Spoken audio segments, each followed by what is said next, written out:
So now I want to, start to strengthen a few things within the overall mass of the rib cage and also the pelvic mass. Again, I'm keeping my attention primarily on here at the moment, but it has implications, of the whole, because we're trying to work from the largest relationships of the body, largest measurements, largest connections mentally that way, to the human anatomy, to the smaller and smaller relationships along the way, and details as we go into the description.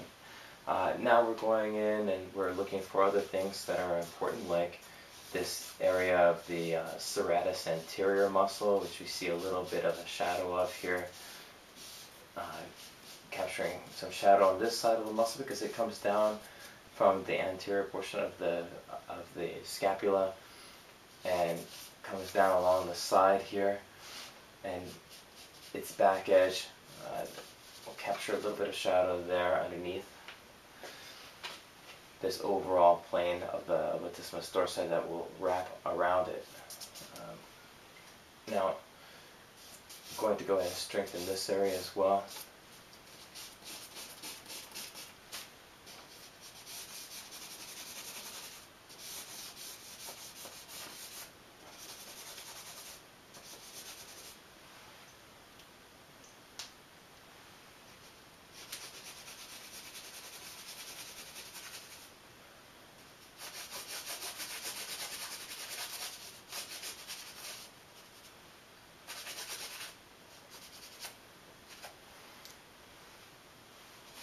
Maybe start to capture a little bit of light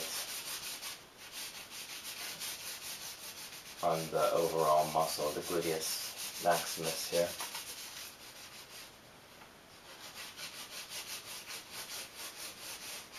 And I'm working across it like this, around it, thinking about the way the light is hitting it, but also specifically about how the light curves around the object. What shape is the object that I'm trying to describe?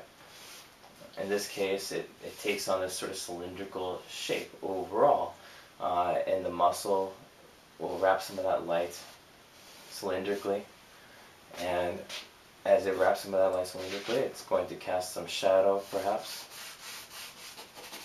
from one side of the muscle over the inside edge of the gluteal cleft on this portion of the muscle here. And then I'm going to go ahead and maybe strengthen this.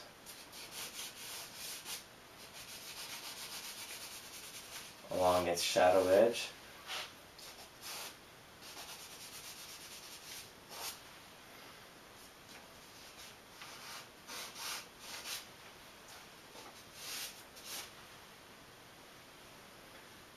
Maybe cast a little bit of shadow down here from the bottom of the rib cage over the external oblique muscle. And as I'm working, I'm going to begin to define, or better define, the exact contour shape of the body as I see it on the figure. Now, this is nowhere near finish, and we're not going to get to a really fantastic overall finish with this, because it's not really about that. In this particular lesson, it's really more about like establishing a sense of the relationships of the body and the muscular masses to the skeletal architecture underneath it, and memorization of the simple forms, geometric forms that construct it all, making relationships count. Now I'm thinking also, when I'm constructing it, about how the pose is balancing. Again, balance is really key here. I'm thinking about it from these bony landmark points and how they line up with each other. Sometimes they do in a particular pose. And each pose is unique that way. You'll find that these points line up a particular way that's unique to each pose every time.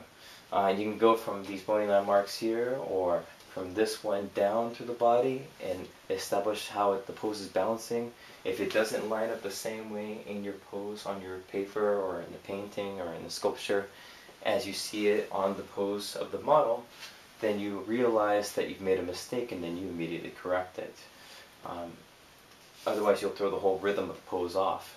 I also look at the way the rhythm is going and those alignments are going from those bony landmarks like the medial epicondyle here of the humerus bone across the body, or these other points like how high is this point compared to this point.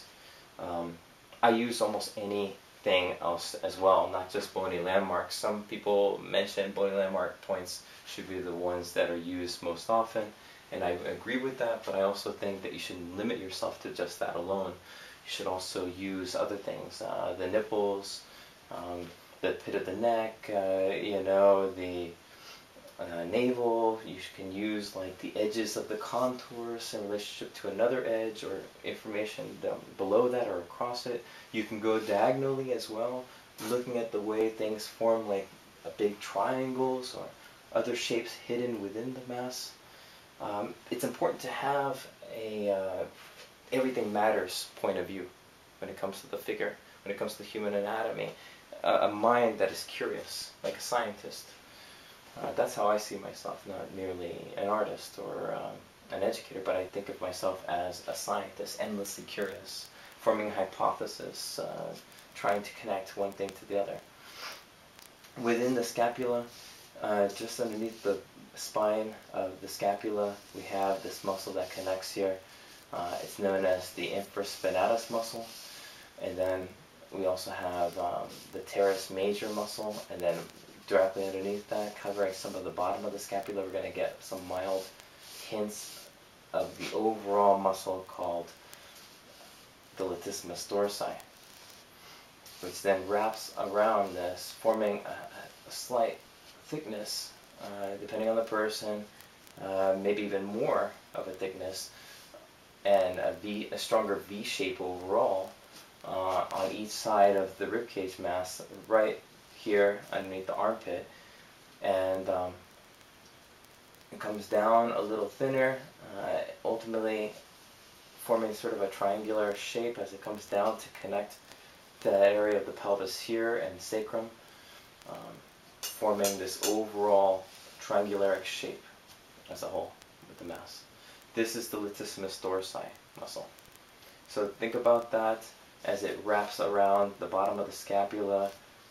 There is the teres major muscle, just above it the teres minor, and then right above that the infraspinatus muscle. So I've gone ahead and labeled the muscles a little bit more, separated them a little more clearly by color coding it a little more. Again, part of my crude rendition of them at the moment. I'm primarily interested in you basically getting an understanding of where these muscles lie within what region, in relationship to what muscles next to it or above it or below it, how they function, what plane of the body they're on. And I'm thinking about that here in the scapular region of the body. Within the scapula area, this is the scapular region. Above it you have this small stabilization muscle located just above the spine of the scapula, and this is known as the supraspinatus muscle. This muscle in particular is a little small one. This one in particular helps to stabilize the shoulder at the joint. It shoots through the supraspinatus fossa region, the supraspinatus muscle. This particular muscle, in combination with the infraspinatus muscle in this area, they help to stabilize the joint at the shoulder. And then you have directly below that a little sliver of the teres minor muscle, which is wrapping around the lower portion of the head of the humerus, coming down just a sliver of it to attach to the almost like to the outer lateral edge of the scapula, sometimes a little bit beyond that. But then from there, just below that, the larger one right below that is the teres major muscle, and this one in particular is located here, and this particular muscle is just below that, and then it follows with the latissimus dorsi muscle, which is connecting to the humerus bone. Again, it forms this large triangularic shape It's one of the largest muscles in the body. It's one of the most powerful as well. It helps to assist in climbing, pulling the arms back, helping to assist in lifting the body up by attaching itself here at the pelvic girdle. And it's a very powerful muscle. Again, it gets its largest amount of thickness around here, around the side plane, laterally in the ribcage, and then it progressively gets a little thinner as it becomes attached to this area here along this the spine of the pelvis and here in the sacrum.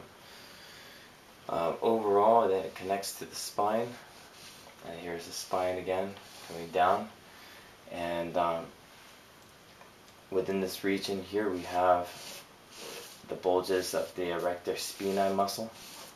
So we're trying to define those two. I'm going to go ahead and add a little bit of shadow on this side of it too, where it's closest to the spine, to help separate the two muscles a little more clearly.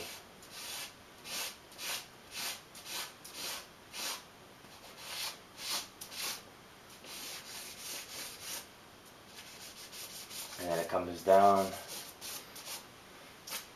almost down to the pelvis here with the shadow.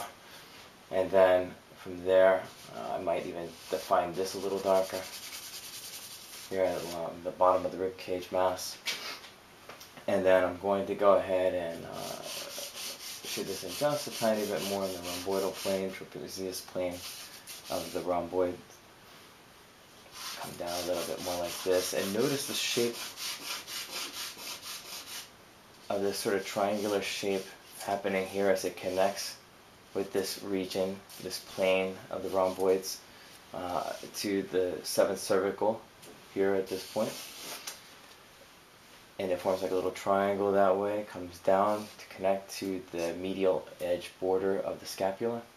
And then from here, just below the spine of the scapula, coming down to this tuberosity here, this point of attachment, is the deltoid muscle of the posterior head of the deltoid. Comes down like this, gets a little thicker towards the middle, and then inserts itself there on the humerus, on the outside lateral edge of that point of the bone of the humerus. Then you also have this portion of the deltoid muscle, which is going to be visible here. It gets really thin towards the head of the humerus, which is more shaped like a spheroid shape. So we want to keep it thin, tendinous there, and then get a little thicker as it comes down and overlaps just on the outermost edge of the muscle of the deltoid, and then connects to the same insertion point there. And this forms the outer side lateral portion of the head of the deltoid. And then of course on the other side, just a little hint of it maybe perhaps, we'll have some of the anterior portion of the deltoid. The deltoid muscle is this sort of ovoid, triangular shaped muscle, depending on what you want to see it as, of this region of the deltoid, of the shoulder girdle section. It helps to create more stabilization of the joint, of course, but it also helps to lift the arm out, pull the arm back with its posterior portion, side portions, and then also raise the arm forward to punch as it pulls upon the bone of the humerus at its insertion point there with its anterior portion of the deltoid head. And so basically it's formed from 3 basic heads. You have it on this side too, so I might as well put that in.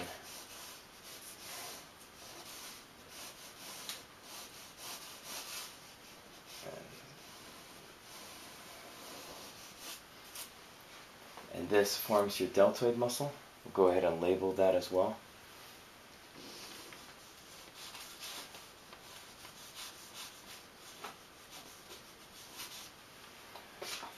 So notice how the deltoid overlaps, limits the amount of infraspinatus, teres major and minor that you then see, because it's overlapping in front of it, coming down this way from the bottom edge of the spine of the scapula.